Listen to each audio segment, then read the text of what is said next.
Bueno, me presento, yo soy María Soldano, soy nutricionista. Hoy vamos a estar viendo una clase de nutrición para lo que es cosmética, piel, enfocada en esos temas. Así que vamos a arrancar, yo les voy a compartir ahora la pantalla. Ahí estamos. Bueno, vamos a ver los conceptos sobre nutrición y alimentación, ¿sí? ¿Cuál es esta gran diferencia? Una cuestión es la alimentación, que es un acto voluntario, consciente, ¿sí? Que está relacionado más que nada a lo que es el ambiente, ¿sí? Los gustos, los hábitos, las creencias de cada uno, ¿sí? Por lo tanto, esa alimentación que me voy a estar alimentando con el alimento es esa sustancia que se destina al consumo humano. Pero otra cosa es la nutrición, ¿sí? Acá vamos a empezar hablando de que ya este es un proceso involuntario, donde va a haber una asimilación de estos nutrientes que yo estoy ingiriendo para generar un crecimiento y desarrollo de las funciones vitales del organismo. Entonces, el nutriente, a diferencia de lo que es el alimento, sería la sustancia contenida en estos alimentos para que se desarrollen este funcionamiento del organismo. Vamos a arrancar viendo cuáles son los nutrientes, ¿sí? Tenemos dos grandes grupos, tenemos el grupo de los macronutrientes y el grupo de los micronutrientes, ¿sí? Los macronutrientes son aquellos que nos aportan energía, ¿sí? Nos aportan calorías. Son los hidratos de carbono, las proteínas y los lípidos. Ahora los vamos a ver en detalle. Y los micronutrientes son las vitaminas y los minerales, ¿sí? Estos no aportan energía. Bien, vamos a arrancar entonces con los hidratos de carbono. Los hidratos de carbono son compuestos, digamos, formados por tres estructuras, ¿sí? Carbono, hidrógeno y oxígeno. ¿Cuántas calorías nos aportan? Nos aportan 4 calorías por gramo, ¿sí? Y vamos a tener una clasificación que es en base a carbohidratos simples y carbohidratos complejos. Tienen que entender que los carbohidratos simples, la molécula más chiquitita, es la glucosa, ¿sí? Si yo empiezo después a unir varias glucosas, voy teniendo una estructura cada vez más grande, ¿sí? Como disacáridos y después polisacáridos, ¿sí? Y acá va a estar después la diferencia que los voy a encontrar en los alimentos, ¿sí? Ahora vamos a hablar dónde están cada uno. Los hidratos de carbono simple, entonces tenemos los monosacáridos, que serían solamente la molécula chiquitita, y los disacáridos, que son dos moléculas juntas, ¿sí? Acá lo vemos en la pantalla. Glucosa, y puedo tener dos glucosas juntas y formo, por ejemplo, la manosa, o, por ejemplo, puedo tener glucosa más fructosa y formo la famosa sacarosa, que es el azúcar común que nosotros consumimos, ¿bien? Ahora, los hidratos de carbono complejos son estructuras más grandes, entonces ahí tenemos muchas glucosas juntas, y vamos a formar una estructura más compleja que también va a tardar más en digerirse, ¿bien? Entonces, hidrato de carbono simple. Bueno, el azúcar, sí, que sería este sabor dulce que le da al alimento. Vamos a tener, como dije en el slide anterior, monosacáridos de glucosa, fructosa y galactosa, disacáridos, que ya tenemos la unión de dos. ¿Y dónde se encuentran? Bueno, en azúcar, en fruta, miel, lácteos. Piensen que el azúcar de la leche es la lactosa, así que muchas personas tienen dificultad en digerir. Y productos ultraprocesados, ¿sí? O sea, todos estos azúcares que tenemos en diferentes alimentos, productos alimentarios o comestibles, como los snacks, golosinas, mermeladas, ¿sí? Ahí vamos a encontrar todos estos carbonos simples. La fruta, ¿sí? Si bien es un hidrato de carbono simple, o mayoritariamente tiene estos tipos de componentes, es saludable, ¿sí? Es otro tipo de monosacárido como es la fructosa, que si es consumido en lo que es toda la matriz nutricional de la fruta, no va a impactar como si fuese un jarabe de fructosa, que es ya un azúcar refinado que procesa la industria. Que son estas siglas, ¿sí? JMAF es jarabe de maíz de alta fructosa. Hidratos de carbono complejo, entonces, ¿dónde los encontramos? Vamos a encontrarlos en dos grandes grupos, ¿sí? Digeribles y no digeribles. Los digeribles son los almidones, ¿sí? Yo tengo enzimas en mi cuerpo para poder digerir estos alimentos. En cambio, la fibra no es digerible, ¿sí? Yo la consumo y así como entra en el organismo, se retira. Entonces no me va a aportar tampoco lo que es calorías, ¿sí? Eso para tenerlo en cuenta. Ahora vamos a igual ver cómo impacta en el organismo. Bien, entonces, ¿cuáles son los almidones? Los almidones son, como habíamos visto en esta imagen, son estructuras grandes. Bien, ¿dónde vamos a encontrar esas estructuras? Vamos a encontrarlas en alimentos como los cereales y cualquier tipo de cereal, el arroz, la avena, el trigo, la cebada, todo. Las legumbres, lentejas, garbanzos, ¿sí? Cualquier tipo de legumbres va a tener también carbohidratos complejos. Tubérculos, ¿sí? Como la papa, la batata, el boniato también, el choclo, la mandioca, ¿sí? Tienen grandes cantidades de almidón, ¿sí? Y todos los derivados, o sea, si yo tengo, por ejemplo, harina de arroz, harina de trigo, polenta, ¿sí? Que sería un derivado del choclo, harina de lentejas también existe hoy en día, entonces cualquier tipo de derivado también va a tener gran proporción de almidón. En cambio, la fibra también es una estructura grande, pero como dije anteriormente, no podemos digerirla, ¿sí? No tenemos enzimas para poder agarrar la energía que tiene la estructura. Entonces, ¿dónde la vamos a encontrar? Bueno, acá más que nada va a estar en lo que es la cáscara, ¿sí? Tanto de los vegetales como de la fruta, o de los cereales y las legumbres, está más que nada en la parte superficial, ¿bien? Entonces ahí tenemos frutas, hortalizas, cereales y legumbres, ¿sí? Las semillas, frutos secos, ¿sí? Todo eso más que nada en lo que es la cáscara. Por eso a veces es tan recomendable decir si se puede, digamos, la fruta se puede consumir la cáscara de esa fruta, mejor consumirla entera, ¿sí? Porque va a aportar más fibra y va a impedir un poquito más la digestión, entonces nos va a permitir estar un poquito más saciados durante el tiempo. Vamos a ver entonces para qué sirve la fibra, ¿sí? La fibra tiene varias funciones, también depende qué tipo de fibra. Vemos en la pantalla que hay dos tipos, tenemos la fibra insoluble y la fibra soluble. Acá hay un error. La fibra insoluble es la que está en la primera columna, ¿sí? Que dice celulosa, hemicelulosa y lignina, son nombres que no hace falta que tengan en cuenta, pero sí saber qué es lo que produce, ¿sí? Esta fibra lo que va a hacer es aumentar el volumen, ¿sí? De esa comida, por lo tanto me va a dar más saciedad. Esto es súper importante ahora cuando vamos a ver un poco más sobre qué alimentos elegir. Yo voy a tratar de predominar alimentos que tengan alta cantidad de fibra, ¿sí? Para quedarme un poco más saciado, ¿sí? Y favorecer entonces también el peristaltismo intestinal, ¿sí? Prevenir el estreñimiento que es muy común hoy en día. Por otra parte, también a nivel de lo que es la boca, disminuye la placa bacteriana y es alimento para lo que son las bacterias intestinales. ¿Bien? ¿Dónde se encuentra? Bueno, vamos a encontrar lo que dije anteriormente en lo que es la cáscara, ¿sí? En el salvado, que es la parte externa de los cereales, en granos enteros, legumbres, más que nada en los vegetales que sean de hojas, ¿sí? La espinaca, la selga, el kale, repollo, brócoli, todos esos tienen mucha cantidad de fibra insoluble. Y en la fruta está más que nada en la cáscara, ¿sí? Y después también semillas y frutos secos. Ahora, la fibra soluble, los nombres ya más particulares son gomas, pectinas, mucílagos, y la gran diferencia es que cuando ustedes lo ponen en agua van a ver que genera como si fuese un gel, ¿sí? Entonces, ese gel también me va a ayudar a tener más saciedad y disminuye, a lo que está bueno, es la absorción de hidratos y de grasas. Por lo tanto, va a ayudarme al control de la glucosa y el colesterol en sangre. Pero obviamente también genera más distensión abdominal, por eso hay que tener también cuidado con la cantidad de estos alimentos que uno come en el día, ¿sí?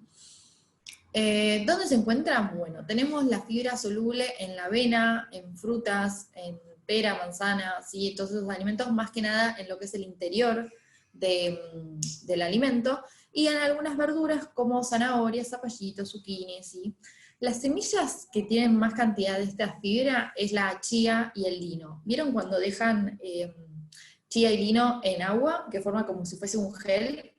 ese gel es el que luego en otros alimentos se forma también en el organismo y genera más saciedad. Por eso está bueno incorporar ese tipo de alimentos a diario, ¿sí? Para tener un control más de la ingesta, así no vamos a estar con tanto hambre todo el día. ¿Cómo se digieren estos hidratos? Bueno, vamos a pasar rapidito esta parte. Empieza la digestión en la boca, ¿sí?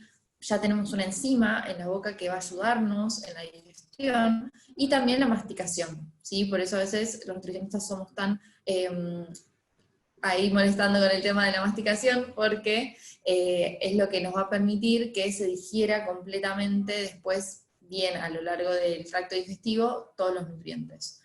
Entonces, tenemos en la boca que empieza, luego sigue en el intestino. Vemos que en el estómago no hay tanta actividad más que una contracción de las paredes, no hay mucha digestión de los hidratos de carbono, y luego ya pasa al intestino, ¿sí? En el intestino vamos a tener unas enzimas que se llaman amilasas, que van a ya empezar a digerir completamente estas sustancias. Y luego ya pasamos después a la absorción, ¿sí? En el duodeno, que es la primera parte del intestino, ahí empieza la absorción de estos hidratos de carbono, que se van a liberar enzimas a partir del páncreas, ¿sí? Lo tenemos por acá, el páncreas, se van a liberar estas enzimas, y van a digerir estos hidratos. Luego en la pared intestinal se van a absorber. Para que sea una idea, imagínense que nosotros consumimos un alimento rico en almidón, como si fuese la batata. Entonces tenemos acá toda la estructura grande del almidón que se tiene que digerir. Empiezan las enzimas a digerirlas y se empieza a hacer cada vez más chiquitas, ¿sí? Pasa de lo que es a otras estructuras de almidón, pasa a maltosa, maltotriose o dextrinas, y después llega a lo que es la glucosa, ¿sí? Voy a volver adelante. Como hemos visto este grafiquito, nosotros teníamos los carbohidratos complejos, se van digiriendo. Si yo voy cortando estos enlaces, voy teniendo después cada vez más chiquititos hasta que llego a la glucosa. Cuando llega a la glucosa, recién ahí es que se absorbe en el intestino, y me pasé acá, y es como, digamos, lo va a reconocer el cuerpo, ¿sí? Para generar después energía. Bien. Entonces vamos a ver la insulina, que quizás escucharon, esta hormona. La insulina es una hormona que lo que va a permitir es que la glucosa entre en las células, ¿sí? Para que pueda ejercer su acción, ¿sí? Para que nos aporte energía. La insulina sería como si fuese una llave, ¿sí? Va a la célula, le abre la puerta para que entre la glucosa dentro de esta. Es una hormona anabólica, ¿sí? Estimula la producción de tanto grasa como de músculo. Y acá también, con respecto a lo que es la piel, tenemos que tener en cuenta que al ser una hormona anabólica, también va a estimular lo que es la producción de sebo en el organismo. Entonces, no sé si se cortó ahí, bueno. Entonces, si yo consumo alimentos altos con índice glucémico, por ejemplo, que me eleven muy rápido la glucosa en sangre y por lo tanto me eleven muy rápido la insulina en sangre, lo que va a hacer es que va a estimular muy rápido también el sebo y va a producir más cantidad de grasa y posible acné. Entonces también hay que tener en cuenta por ese lado qué alimentos voy a elegir o voy a tratar de recomendar, ¿sí? Voy a tratar de recomendar alimentos que no tengan tanta cantidad de azúcares simples, porque son los que más rápido se digieren, ¿sí? Imagínense que es mucho más fácil digerir un azúcar que tiene 2 moléculas que digerir una estructura como un almidón que tarda más, ¿sí? Y acuérdense de la fibra, que también retrasa más la digestión. Por eso es que me va a ayudar más para lo que es también la piel, ¿sí? Bien. Entonces, acá tenemos un gráfico donde nos habla sobre que al aumentar la insulina, ¿sí? La insulina tampoco va a permitir la oxidación de grasa, ¿sí? Eso a nivel ya estético. Si yo estoy consumiendo cada media hora algo con hidratos de carbono que me estimulan la insulina, no voy a poder estar produciendo oxidación de grasa, ¿sí? ¿Se entiende? Entonces ya por un lado de la piel, por un lado también estético, para no estar produciendo exacerbadamente cantidad de grasa o de sebo, voy a tratar de disminuir la insulina a lo largo del día, ¿sí? Hacer en lo posible unas 4 comidas diarias, tratar de no hacer tantas colaciones para no estar estimulando todo el tiempo la insulina. Y acá está un poco referido a lo anterior, qué alimentos son los que más estimulan la insulina y cuáles no tanto. Bueno, los que más estimulan la insulina rápido son los más fáciles de digerir, ¿sí? Los que están acá en rojo. Azúcar, miel, mermelada, jugos de fruta, por eso siempre se recomienda más consumir la fruta entera que en jugo. Azúcar blanco, pasas de uva, ¿sí? o todo tipo de pasas así deshidratadas. Bueno, y todos los refinados, ya sea helado, cereales con azúcar, algunos tipos de fruta que también estimulan muy rápido, si yo les saco lo que es la cáscara, también aumentan más la insulina. Ahí como índice glucémico medio ya voy a tener quizás algunos alimentos que tengan almidón, pero refinados, ¿sí? El arroz blanco, la avena, pastas. Y ahora los que tienen menos índice glucémico ya van a ser los que tienen más fibra, y los que tienen más vegetales. Entonces ahí tenemos a todos los que son los vegetales de hoja, vamos a tener el salvado de la avena, frutos secos, el yogur, la leche que tienen ese azúcar que yo les había dicho, pero como también tiene proteína y tiene algo de grasa, también va a retardar un poco la digestión y no va a impactar tanto en esa subida de insulina. Bien, se va entendiendo más o menos cómo vamos a tratar de ir eligiendo los alimentos según este impacto que tenga en esta hormona. Entonces, ¿cómo voy a bajar este índice glucémico? ¿Sí? Voy a tratar de agregar más fibra, voy a tratar de hacer una cocción más al horno o al vapor, ¿sí? Voy a tratar de que sea también más duro el alimento, que tenga menos madurez. Por ejemplo, si tiene más madurez una banana, también va a tener más azúcares, entonces voy a tratar de que sea menos maduro. Después, cuando se enfría un almidón, por ejemplo, yo tengo arroz y lo dejo en la heladera, voy a también retrasar esa digestión porque se genera lo que se llama almidón resistente, que actúa como si fuese fibra, ¿sí? Entonces, si yo, por ejemplo, cocino el arroz, me conviene después dejarlo enfriar un poco para consumirlo y de esa manera tener más fibra, aunque sea arroz blanco. Y después, si no, agregando algún tipo de otro alimento. Sí, puedo agregar proteína, puedo agregar grasa, y de esa forma ya estaría también disminuyendo el índice glucémico. Bien. Entonces, ¿qué hidratos? Como resumen voy a tratar de elegir los de digestión lenta, sí, voy a tratar de elegir lo que son los integrales, que tienen más fibra, bajo índice glucémico, y los que sean menos procesados, ¿sí? O sea, yo puedo tener un hidrato de carbono complejo, integral o no integral. Voy a tratar de elegir obviamente siempre más los integrales.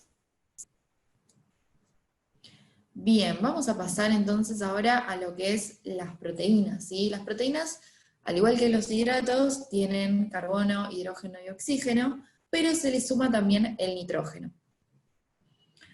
¿Cuál es la función principal de las proteínas? Bueno, tenemos como preparación de tejidos, y las proteínas están en todo, o sea, van a ser prácticamente la mayoría de los procesos que se generan en el organismo, por lo tanto van a formar enzimas, hormonas, para todo lo que es el sistema inmune, ¿sí?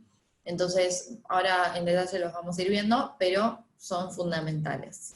Ahora, como en los hidratos de carbono la molécula más chiquitita era la glucosa, acá vamos a tener que los más chiquititos son los aminoácidos. Bien, de los aminoácidos pasamos después a los péptidos, y ya cuando voy uniendo varios aminoácidos voy formando péptidos, y cuando ya tengo más de 22 aminoácidos formo lo que es la proteína entera. Con respecto a los aminoácidos, vamos a ver que tenemos aminoácidos esenciales y aminoácidos no esenciales. Los esenciales no los podemos fabricar, ¿sí? Los tenemos que sí o sí ingerir con la alimentación. En cambio, los no esenciales sí los podemos sintetizar. Ahora, entonces, ¿dónde están estos aminoácidos que sí o sí tenemos que agregar con los alimentos? están en los alimentos que más tienen cantidad de proteína, ¿sí? Ya sea que están todos esos aminoácidos completos, o los podemos seguir encontrando también, por ejemplo, en legumbres o en algunos cereales, estos alimentos, y ir combinándolos. Ahora lo vamos a ver. Entonces, principalmente las proteínas derivan de lo que es de origen animal, como por ejemplo las carnes, huevos, lácteos. Y luego tenemos también algunos alimentos de origen vegetal, como la soja, la quinoa, el polen, la espirulina, la levadura de cerveza, que estos alimentos tienen todos los aminoácidos esenciales, ¿sí?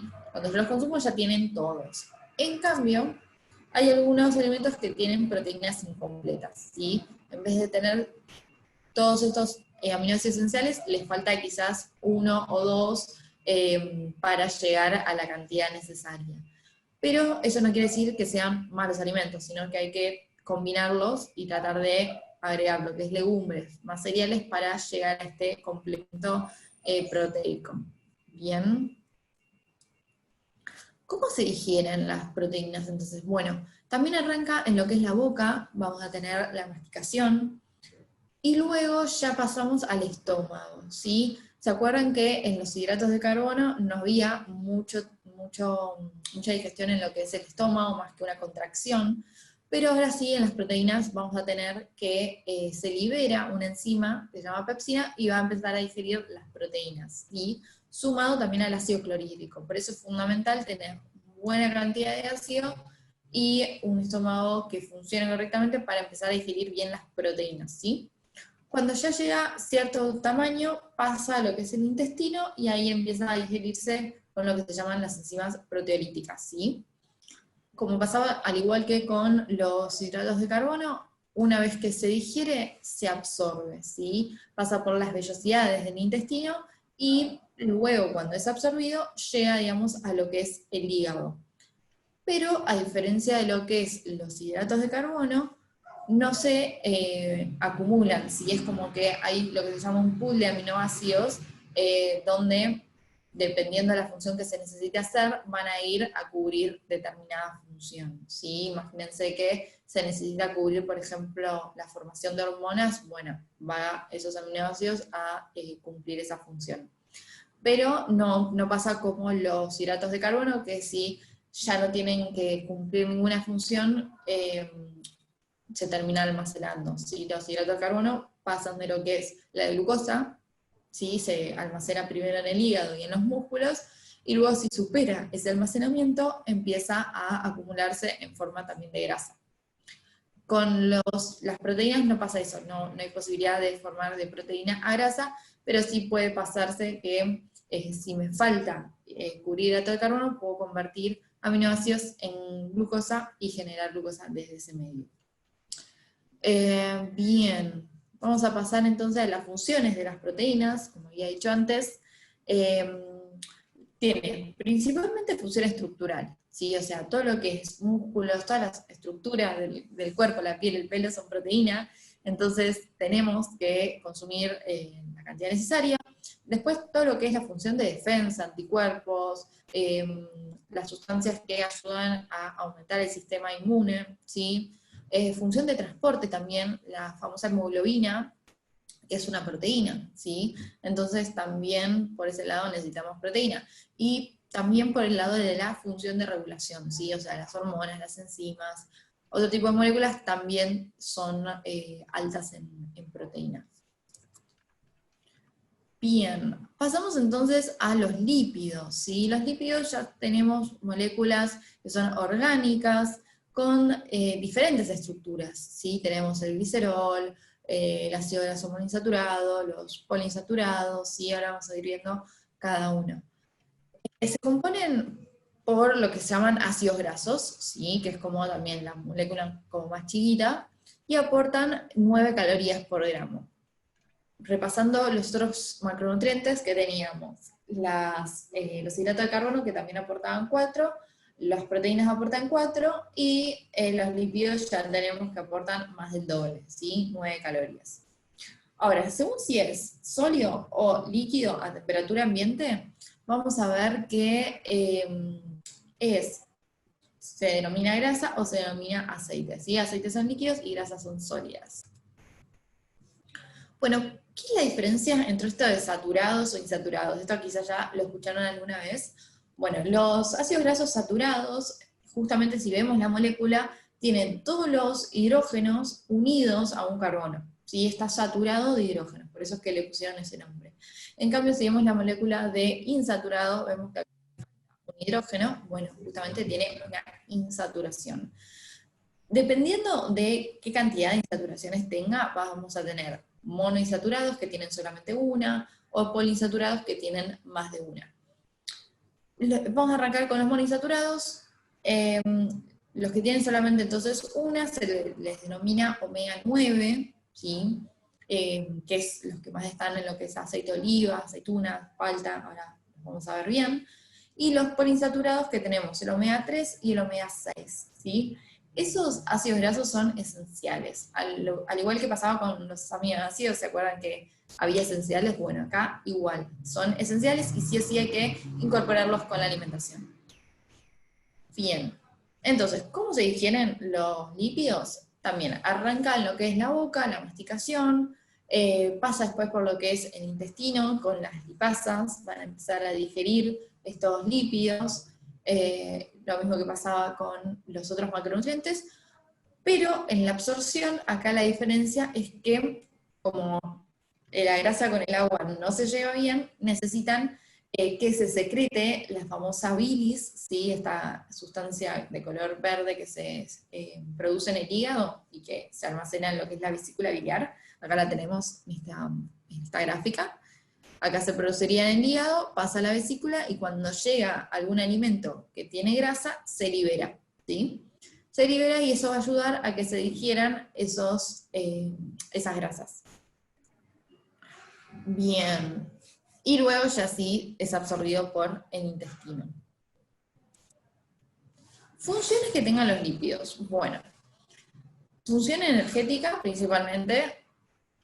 Aportan también lo que es estructura a las membranas, o sea, todas las células del cuerpo están cubiertas por una membrana, que acá la tenemos representada en esta imagen, que está llena de lo que se llaman fosfolípidos, ¿sí? Que son básicamente moléculas grasas, y que tienen estos transportadores acá como para poder hacer entrar diferentes sustancias dentro de la célula.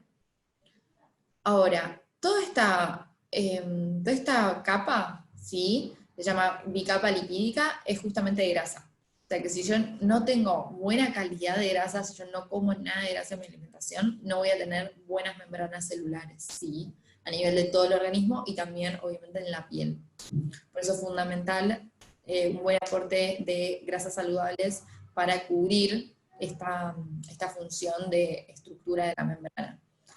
Por otro lado, regulan lo que es el sistema hormonal, ¿sí? La mayoría de las hormonas, por ejemplo, de las hormonas sexuales, el estrógeno, la testosterona, el cortisol, son también derivados de moléculas de lípidos, ¿sí? Entonces, también, si no tengo buena calidad de lípidos, no voy a poder generar ese tipo de hormonas. Y por el otro lado, ayudan también a la absorción de vitaminas liposolubles. Si se fijan en lo que es los alimentos, siempre que yo tengo vitaminas liposolubles van acompañadas de algún tipo de grasas, ¿sí? Porque se vehiculizan mejor. Bien, y por su parte también forman parte del sistema nervioso porque todo lo que es el cerebro tiene también una capa de grasa de protección, entonces todo eso también va a requerir un aporte significativo de grasa saludable en los alimentos. Ahora, ¿qué grasas voy a tratar de elegir? Bueno, voy a tratar de elegir las que son monoinsaturadas, ¿sí? Poliinsaturadas voy a tratar de elegir más que nada las de omega 3, ahora vamos a ver por qué. Y los ácidos grasos saturados también voy a tratar de elegirlos en menor cantidad. Ahora, los que voy a tratar de evitar son los ácidos grasos trans, y estos son ya modificados por la industria, tienen mucha cantidad de ácidos hidrogenados, que estos sí alteran mucho lo que es a nivel cardiovascular el colesterol, los triglicéridos, y generan ciertas patologías. Entonces, monoinsaturados, los que habíamos visto que eran el omega 9, ¿dónde está? En aceite de oliva, en el aceite también de canola, en menor cantidad, palta y aceitunas, ¿sí? Ahora, los poliinsaturados tenemos el omega 6 y el omega 3. Dice que yo les dije que tenemos que tratar de aumentar la cantidad de omega 3 en la alimentación, porque hay muy poca en los alimentos, ¿sí? Tenemos solamente en lo que es pescados y algunos tipos de vegetales o de semillas, principalmente, pero la forma de semillas no está en la forma activa, se tiene que convertir en el cuerpo en la forma activa. Entonces, la mejor fuente son los pescados más tirando a grasas, por ejemplo, sardinas, trucha, jurel, ese tipo de alimentos, o el salmón, tienen bastante omega 3. La caballa también.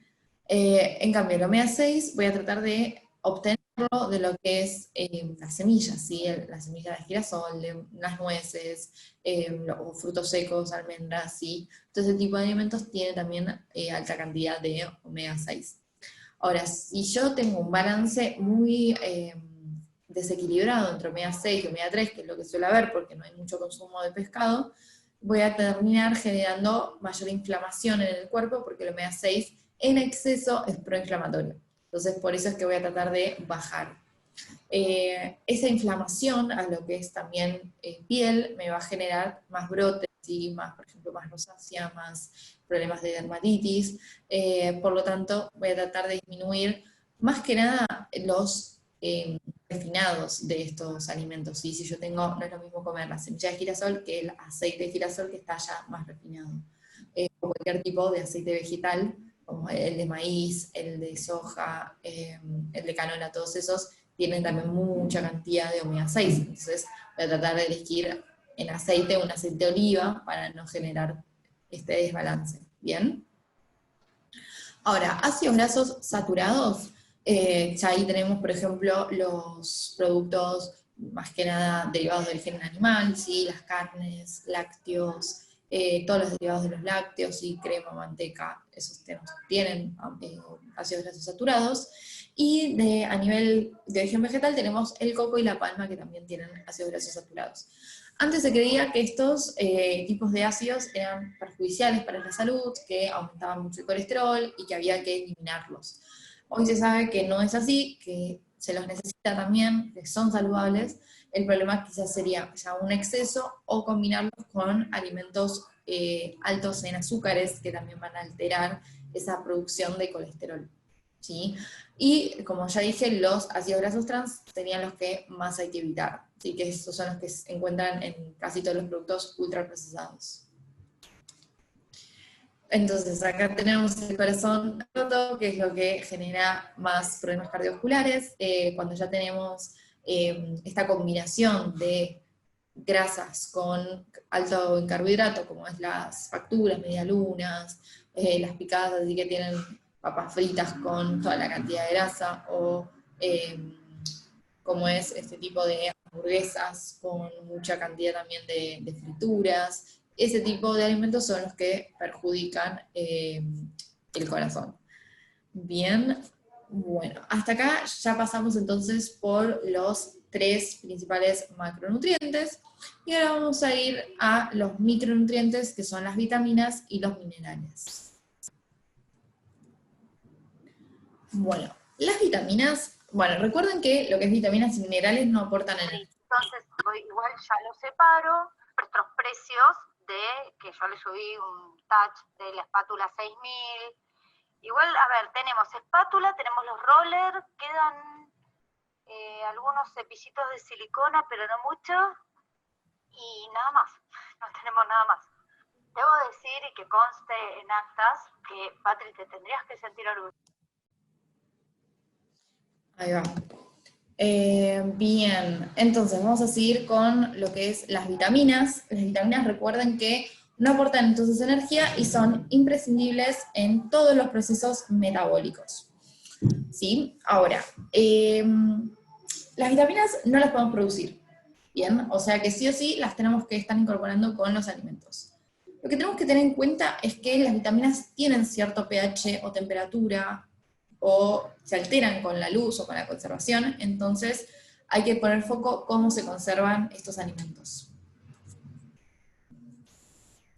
Ahí voy con el siguiente, ahí va. ¿Cuál es la clasificación de vitaminas? Vamos a tener las vitaminas hidrosolubles y las vitaminas liposolubles, ¿sí? Las hidrosolubles son las del complejo B y la vitamina C. Y las liposolubles son la vitamina A o retinol, la vitamina D o calciferol, la vitamina E, tocoferol, y la vitamina K, que es la filoquinona. O también tiene otro tipo de nombre, ahora los vamos a ver. Bueno, este tipo de vitaminas es fundamental para lo que ustedes estudian, para el tema de la piel, ¿sí? Para todas las mucosas, no solo piel, sino, bueno, ojos, uña, pelo. La vitamina A principalmente, que es el retinol, también va a ayudar en la formación ósea, ¿sí? En la formación dental, en el desarrollo y el crecimiento del feto y después del niño, en la reproducción, y tiene también un papel antioxidante. No sé si saben lo que significa este término, pero básicamente disminuye lo que son los radicales libres que están involucrados en el proceso de envejecimiento de cualquier tipo de células, ¿sí?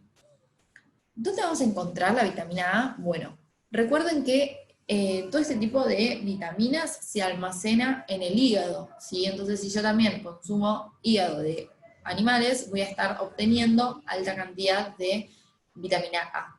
Por ejemplo, el hígado de res, de pollo, es muy alto en vitamina A. Otros alimentos que tengan vitamina A es la yema, ¿sí? O las carnes. Ahora, en forma de beta-caroteno, que es la forma vegetal, voy a tener lo que es vegetales de color más anaranjado, amarillo, ¿sí? La calabaza, la zanahoria, el zapallo, todas esas fuentes también tienen alta cantidad de vitamina A. Y el problema con la vitamina A es si yo tengo un exceso, pero ese exceso se da principalmente si yo genero suplementación por mucho tiempo, si no, no habría problema de consumir suplemento. Bien, tocoferol, que es la vitamina E, es antioxidante, ¿sí? Combate lo que les decía, los radicales libres, súper importante, y es cicatrizante, ¿sí? ¿Dónde la voy a encontrar? En frutos secos, en las semillas, en determinados aceites. Voy a tratar de preferir los que les dije, el aceite de oliva, ¿sí? Que tiene alta cantidad de vitamina E, y algunos cereales integrales también tienen vitamina E. ¿Qué pasa si yo me excedo? Bueno, también tengo sangrado, algunos problemas de hipertensión, ¿sí? Pero también es muy difícil. Con los alimentos es imposible excederse con estas vitaminas, solamente de forma externa, y si yo llevo una suplementación por mucho tiempo. Bien, vitamina D. Hoy se sabe la vitamina D, más que si fuese una vitamina, es una hormona por todas las funciones que tiene. ¿Sí? Tiene función a nivel ósea, estimula lo que es el crecimiento celular, el sistema inmune, la absorción de calcio, regula las hormonas del metabolismo, ¿sí? Y regula también la secreción de insulina. Ahí viene también la parte de disminuir el sebo y la producción, digamos, de grasa. Entonces, súper importante esta vitamina. ¿Cómo la tenemos? Principalmente exposición al sol. No hace falta estar, obviamente hay que cuidarse con el protector solar, pero no hace falta estar mucho tiempo para obtener la vitamina. Con unos 15-20 minutos de exposición, los días que se pueda obtener esta vitamina, ya va a ser suficiente. Ahora, la yema de huevo también va a tener vitamina. El hígado, recuerden que el hígado, gran fuente de reservorio de estas vitaminas, y pescados grasos, y algunos lácteos fortificados. Pero, si ven, no hay muchos alimentos que tengan vitamina D, y tampoco tienen tanta cantidad. Por eso, la única fuente es o por exposición solar o por suplementación. Toxicidad, la realidad que tampoco es muy probable excederse en vitamina D, normalmente hay una deficiencia, a menos que se consuma también por suplementos mucho tiempo, no va a haber ningún problema, ¿sí? Y ahí si hay una toxicidad, habría hipercalcemia, que es mucho calcio en el cuerpo, o cálculos renales por lo mismo, ¿sí? Se acumula calcio a nivel renal y genera estos cálculos. Bien, viendo cómo venimos de hora. Perfecto. Y la vitamina K es la menaquinona, ¿sí? La menaquinona es la vitamina K que está relacionada a la coagulación sanguínea, al funcionamiento hepático y a la formación ósea también, ¿sí? Bien, ¿dónde está? Bueno, hojas verdes, repollitos de Bruselas, son los que más tienen. Todo lo que es color verde está relacionado o tiene cantidad de vitamina K. Y obviamente el hígado porque es el reservorio de todas estas. ¿Qué tienen que hacer foco entonces como profesionales ustedes? Van a tener que hacer foco en lo que es la vitamina A, en la vitamina E y en la vitamina D principalmente, ¿sí? Por toda la función a nivel dermatológica, ¿sí? Antioxidantes, ayuda también a la reproducción de células, de las mucosas, la vitamina A. Entonces traten de siempre recomendar más que nada este tipo de alimentos, tenganlos presentes, ¿sí? Y la exposición solar o la suplementación con vitamina D también para cubrirlos. Siempre que se hagan análisis de sangre, recuerden pedirle que también les mida la vitamina D para por lo menos siempre encontrarse en el rango óptimo, ¿sí? Que hoy en día hay mucha deficiencia de vitamina D. Ahora, las vitaminas hidrosolubles, ¿sí? Acá vamos también a hacer foco en ciertas vitaminas que están también relacionadas con poder antioxidante. La mayoría de todas estas, del complejo B, B1, B2, B3, B5, tenemos hasta B12, están relacionadas con el sistema nervioso y el metabolismo de los nutrientes, ¿sí? Metabolizan la glucosa, ayudan también a lo que es la motricidad, regula también la circulación, entonces casi todas tienen, si se ven en la función, tienen más o menos las mismas. Vamos a hacer más foco en lo que es la vitamina B2, que es la riboflavina, que también es antioxidante, ¿sí? Esta se encuentra en lácteos, también se encuentra acá en alimentos de origen animal, en carnes, huevos, ahí no está escrito, pero también se encuentra ahí, en algunos frutos secos y en lo que es cereales integrales.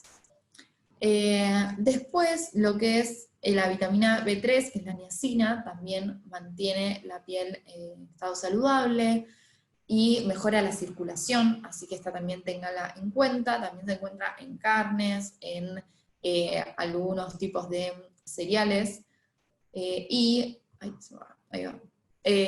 algunos tipos de vegetales como es acá, como es los frutos secos, algunas, por ejemplo el maní, o la espirulina, ¿sí?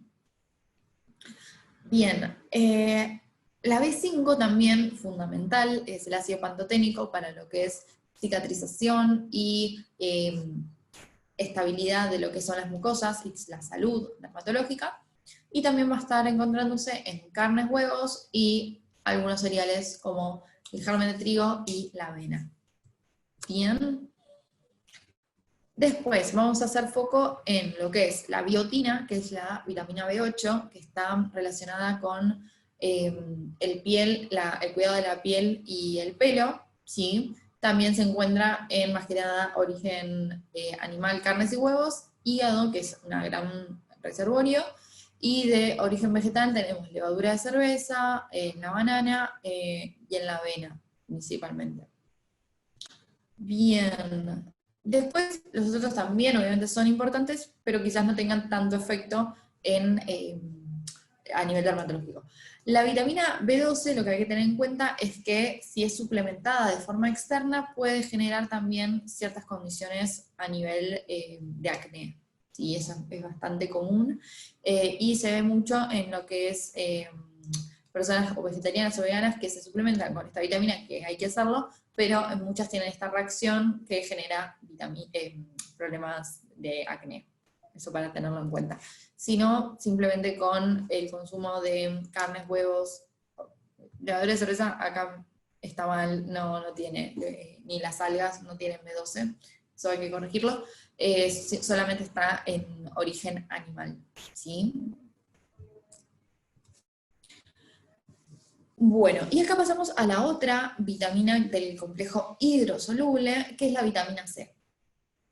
Bueno, la vitamina C es fundamental para también su carrera, porque es el potente antioxidante, ¿sí? Es la que a nivel del organismo va a disminuir también la inflamación, va a prevenir enfermedades, va a estimular el sistema inmune, por eso refuerza el sistema inmune, y también no se puede formar colágeno si no hay vitamina C. Entonces, mucha gente también prefiere solamente consumir el colágeno. Está buenísimo consumir el colágeno, pero también necesito un aporte de vitamina C para estimular la producción endógena, ¿sí? La producción dentro del organismo. Entonces, la vitamina C también va a ayudar a la absorción del hierro, y el hierro me ayuda también a lo que es la regeneración celular. ¿Cuál es la recomendación diaria? Aproximadamente de 65 a 90 miligramos por día. ¿Sí? Por eso es que hay que tratar de cubrirlo con fuentes, ya sea frutas, ¿sí? La que más tiene es el kiwi, o frutas cítricas, y a veces, como no es tan fácil llegar a la recomendación, se suplementa, ¿sí? Lo que hay que tener en cuenta es que es una vitamina bastante sensible a la temperatura. O sea, si yo, por ejemplo, me hago un jugo de naranja y lo dejo todo el día al aire, se va a terminar oxidando y se va a perder esa vitamina C. Por lo tanto, hay que tratar de consumirlo en el momento. Y recuerden también que es preferible consumir la fruta entera que antes de hacer el jugo, porque voy a estar concentrando toda esta fructosa, que es el azúcar de la fruta. Bien. Ahora, pasando a lo que son los minerales, ¿sí? Los minerales, bueno, son macromoléculas esenciales, tampoco las puedo producir. Vamos a tener tres grupos, ¿sí? Los macroelementos, los microelementos y los elementos traza. Los macroelementos son los que necesitamos en cantidades superiores a los 100 miligramos por día, ¿sí? Como es el calcio, como es el fósforo, el sodio, el potasio y el magnesio. Ahora, los microelementos son los que ya necesitamos quizás inferior a 100 miligramos por día, como es el hierro, el flúor, el zinc, el cobre. Y luego ya tenemos los elementos trazas, ¿sí? Que son también algunos minerales, pero que necesitamos menos de 1 miligramo al día. No por eso dejan de ser importantes, ¿sí? Los necesitamos de igual forma y cumplen funciones esenciales en el organismo que pueden generar ciertos déficits si no los consumo de forma apropiada. ¿En qué nos vamos a enfocar? Bueno, nos vamos a enfocar en lo que es el hierro, lo que les dije en el PowerPoint anterior, donde habíamos visto que el hierro es fundamental para también transportar el oxígeno en sangre, y por eso también ayuda a la regeneración celular. El zinc es fundamental, ¿sí? O sea, para todo lo que es cicatrización y regeneración celular, voy a necesitar zinc para producir, ¿sí? Y mejorar el crecimiento de esas células, y a nivel dermatológico es sumamente importante, también regula el sebo, que es la producción también de grasa, ¿bien? Entonces, ¿dónde voy a encontrar? Principalmente en pescados, mariscos y carnes rojas, y el hígado también, tiene bastante zinc. Los pescados son los que más tienen, el huevo también tiene algo de zinc, y después a nivel de origen vegetal tengo a las legumbres y, por ejemplo, la levadura de cerveza, que también tiene bastante zinc. Fundamental consumirlo todos los días, y si no se llega a cubrir, suplementarlo. Bien, otro importante es el selenio, ¿sí? Que interviene de forma antioxidante, y ese lo voy a encontrar en lo que es también carnes, mariscos, o si no, en lo que es los frutos secos. Acá no aparece, pero por ejemplo, como es la nuez las nueces de Castilla, o las nueces que son o más alargadas, las nueces pecan, ahí va, y las nueces pecanas tienen muchas cantidades. Bien, después, bueno, otras vamos a mencionarlas por arriba. El calcio, súper importante para todo lo que es la estructura ósea, sí, eso lo ven acá en el Power donde se encuentra.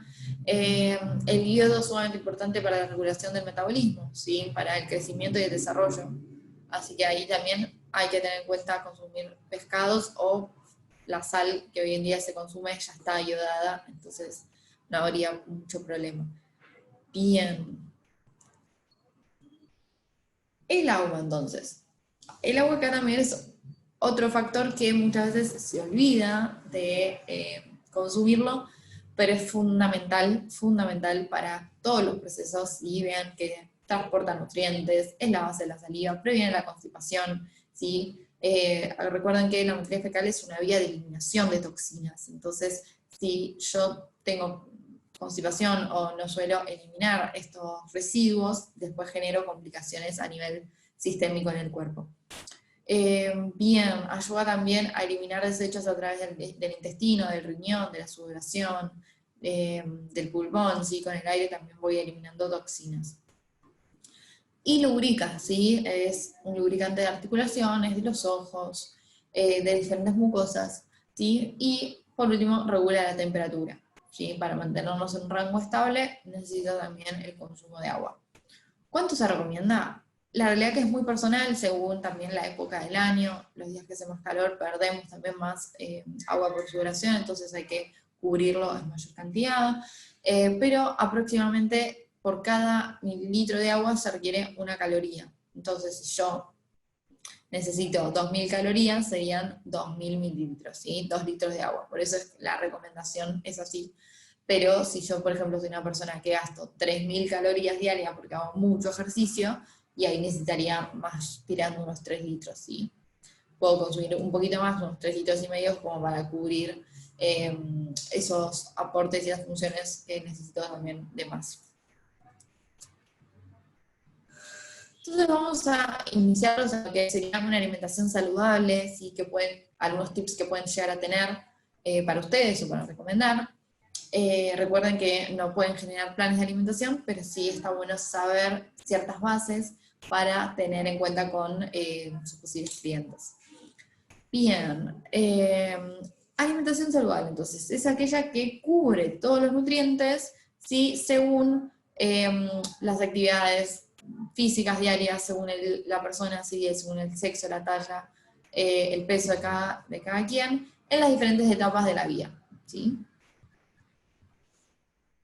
Muy bien. Entonces, ¿qué vamos a preferir? ¿Dieta o cambios de hábitos? Yo trato siempre de enfocarme en cambios de hábitos, ¿sí? Para justamente generar cambios a lo largo de la vida y mantenerlos. Y eso es fundamental, mantener los hábitos ya logrados. Por lo tanto, los cambios de hábitos van a estar relacionados con la alimentación, el descanso y la actividad física. Es un combo de todas las cosas. A esto obviamente la alimentación se le suma la hidratación, como mencioné hace un ratito, y la suplementación, ¿sí? Hay muchas veces que por la vida que llevamos, que es muy apurada, necesitamos suplementar ciertas vitaminas, minerales, otros nutrientes que quizás faltan en la alimentación, y con la suplementación es una vía para poder lograr ese nivel que requiero. Bien, yo siempre trato de hablar de que el peso es solamente un número, ¿sí? Recuerden que el peso es la estructura ósea más los órganos más la grasa acumulada más la piel más la masa muscular y lo que es la masa residual, que es el agua retenida, ¿sí? Ese agua que a veces uno retiene porque consumió un poco más de sal o de carbohidratos y retuvo agua, pero como es agua no nos afecta. Entonces, si solamente me enfoco en perder kilos, voy a ver el número de la balanza, pero quizás bajé de agua o aumenté en agua, entonces no estaría reflejando el porcentaje graso. Entonces, eso para que tengan en cuenta, siempre traten de fijarse en hacer una composición corporal, ¿sí? Hacerse con alguna balanza de bioimpedancia o una antropometría para saber en detalle cuál es su porcentaje que están perdiendo de grasa o de masa muscular, si están ganando. ¿Cómo sería un menú entonces saludable? Bueno, vamos a tratar de agregar en el desayuno algo siempre de proteína, eso es fundamental. Lo puedo agregar, por ejemplo, en el huevo, en un yogur, en leche.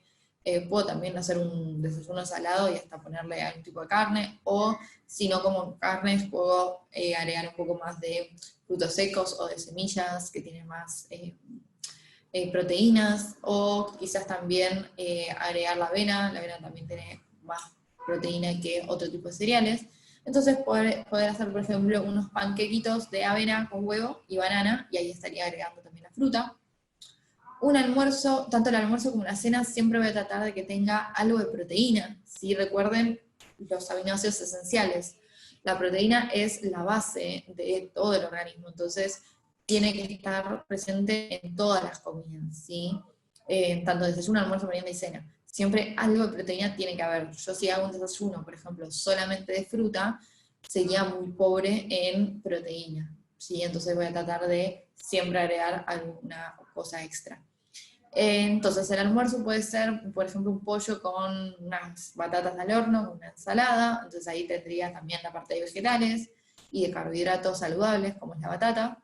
En una merienda podría agregar un yogur natural, y siempre tratar de que sea sin azúcar, con alguna fruta, siempre entera la fruta, recuerden, y en la cena, de nuevo, hay algún tipo de proteína, puede ser pescado, si no consumo carne, puede ser, por ejemplo, legumbres, sí, que también tendría gran cantidad de proteína, o derivados como el tofu, que el tofu lo bueno que tiene es que es alto en proteínas, en grasas saludables, y no tiene tanto carbohidratos, ¿sí? Es más parecido en composición a una carne. Y eso también lo consumo con algún salteadito de verduras, por ejemplo. Ahora, si me da hambre entre comidas, yo no recomiendo tanto el picoteo, ¿sí? Los snacks, pero si me da mucho hambre y no tengo tiempo para hacer una comida, puedo elegir mejor siempre entre frutos secos, entre algunos chips así de vegetales, algún bastoncito de vegetal también, con algún untable casero, podría andar muy bien. Bien, etiquetas entonces. Esto es fundamental también, entender cómo leer etiquetas para no comprar muchos alimentos que tengan muchos azúcares procesados. Recuerden, los azúcares estimulan mucho la insulina y producían más sebo. Entonces, voy a tratar de elegir alimentos que en los ingredientes no contengan mucha cantidad de azúcares refinados, ¿sí?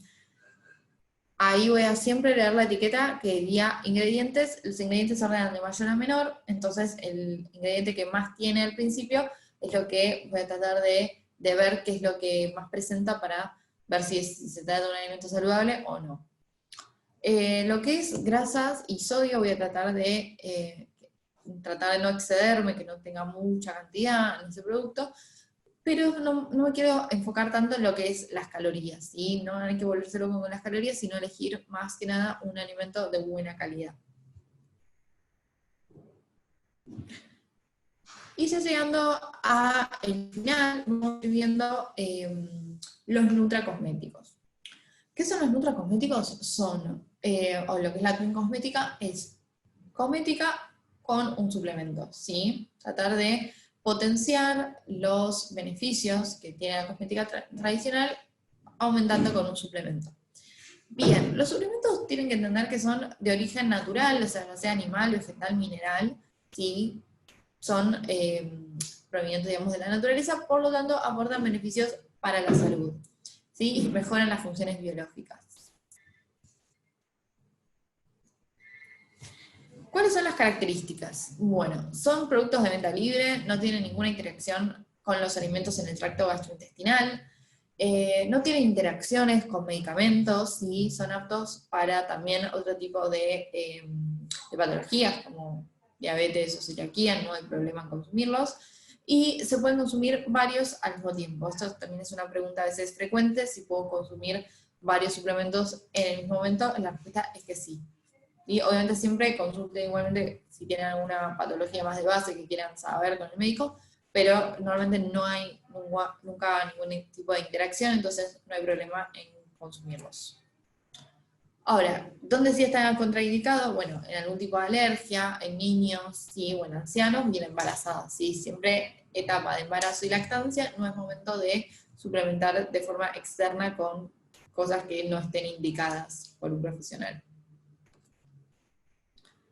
Bien, entonces, como les dije, la twin cosmética sería un tratamiento desde adentro y desde afuera, ¿sí? Desde afuera, desde el gabinete, con productos de cosmética tradicional, y desde la parte interior, desde la parte nutricional, interna, con los suplementos, con, por ejemplo, la utilización entonces de de ciertas vitaminas o minerales que van a potenciar los efectos de esta cosmética tradicional. Por eso es que trabajan de forma sinérgica para obtener mejores resultados en la utilización. Bien. Bueno, vamos a ver algunos entonces que trabaja Hydraet. Tenemos el Procolagen con Q10. La Q10 es una coenzima que ayuda en la detoxificación del hígado, ¿sí? Para eliminar toxinas, por lo tanto estimula lo que es el rejuvenecimiento celular, ¿sí? Y es un potente antioxidante. O sea, acá vamos a tener mucha cantidad de colágeno y coenzima Q10 que va a ayudar en esta reutilización de las células.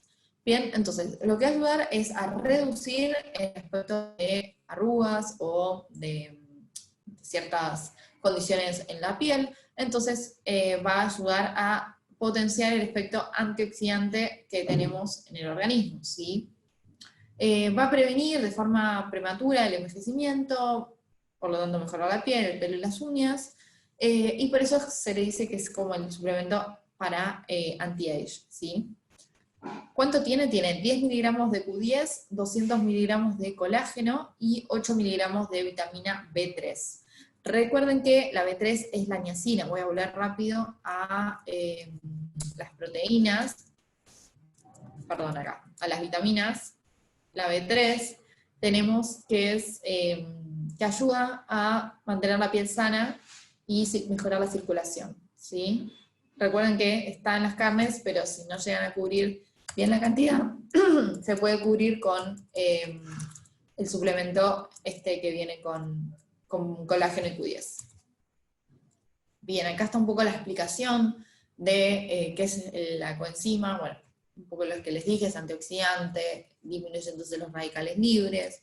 El colágeno, recuerden que es una proteína estructural que forma parte de todo el tejido conectivo de nuestro organismo, ¿sí? En vasos sanguíneos, en piel, en articulaciones, ¿sí? En todos estos procesos, por lo tanto es fundamental.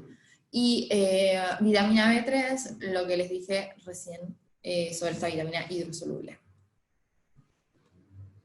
Los usos, entonces, lo pueden usar o recomendar para tratamientos anti-age, ¿sí? Para prevenir el envejecimiento, para, bueno, también ayuda a lo que es la concentración, ¿sí? Las vitaminas del complejo B, todas, si recuerdan la ficha anterior, están relacionadas con el sistema nervioso, entonces también va a ayudar a potenciar la concentración. ¿Cuánto se consume? Una cápsula diaria, sí, se recomienda utilizar mínimo 3 meses para ver los efectos. Idealmente antes o después de una comida, ¿sí? Por ejemplo del almuerzo. Bien, pasando a otro que es el Absolute Anti-Age. Este también está relacionado con la reducción de arrugas y reafirmar la piel, porque lo que tiene es también la Q10, como habíamos visto, súper antioxidante, la vitamina E, que también es antioxidante, recuerden el power de vitaminas. La vitamina E, ¿se acuerdan que era súper antioxidante, que la encontrábamos en aceite, por ejemplo, aceite de oliva? Bueno, acá la vamos a tener de forma externa, y nos va a ayudar para este proceso. Y otros nutrientes que tiene es algunas sustancias vegetales, como la granada o vinagre de caléndula, que también ayudan a sintetizar colágeno de forma endógena, de forma interna, porque tienen alta cantidad de vitamina C. La caléndula, lo que se vio, que también es que retrasa el envejecimiento y aumenta la elasticidad y la hidratación de las mucosas. Bueno, la coenzima Q10 de nuevo, antioxidante y vitamina E. Bueno, también la vitamina E lo que ayuda es prevenir los rayos ultravioleta, ¿sí? Por eso también previene el envejecimiento. Usos que le pueden dar para recomendar en gabinete. Bueno, para tratamientos anti-age, sí, tratamientos reafirmantes faciales y corporales, como complemento, sí, para tratamiento de estrías o cicatrices, también porque este tema de la regeneración tisular, ¿sí? Súper importante. ¿Cómo se consume? Bueno, 2 cápsulas diarias, ¿sí? Por la mañana o por la noche, y lo mismo que pasaba con el anterior, todos estos en verdad se trata de recomendar 3 meses para ver los efectos. Bueno, el Sebum Control es excelente para todo lo que es el control y la prevención de comedones, pápulas y pústulas, ¿sí? Porque regula esta producción de sebo que yo les había dicho, ¿sí? Obviamente combinado con un buen asesoramiento nutricional. ¿Se acuerdan que vamos a tratar de reducir los azúcares simples para no producir tanto sebo? Bueno, si yo lo combino con este producto, voy a también potenciar esos efectos. ¿Por qué? Fíjense los ingredientes que tiene. Tiene vitamina A, que se acuerdan que era antioxidante y también ayuda en la regeneración celular. Entonces, súper importante. Zinc. El zinc, ¿se acuerdan? También tiene un efecto en disminuir el sebo. También. La vitamina B2, que es la riboflavina, también tenía relación con, a nivel dermatológico, y la levadura de cerveza, que también es, que tiene alto contenido en zinc, entonces también va a potenciar este efecto. Usos, bueno, súper recomendable para personas que vean que con el tratamiento simplemente tradicional no ven resultados. Bueno, para complementar, ahí se puede utilizar para disminuir la producción de comedones, pápulas, pústulas, para controlar este sebo, para disminuir también la dermatitis seborreica, ¿sí? ¿Y cómo se consume? Bueno, 5 mililitros por día, también solo o diluido, y por supuesto también 3 meses para ver los cambios. Perfecto, pasamos al próximo, que es el colágeno con vitamina C. Este es espectacular también para lo que es la mejoría del aspecto de la piel. Recuerden que vamos a tener colágeno, es esta proteína que se encuentra en todo lo que son los tejidos conectivos, y en la piel, en el pelo, todo, uñas, pero además voy a tener el complemento de la vitamina C, que lo que hace la vitamina C es estimular la producción de colágeno en el cuerpo, entonces se potencia aún más esta formación.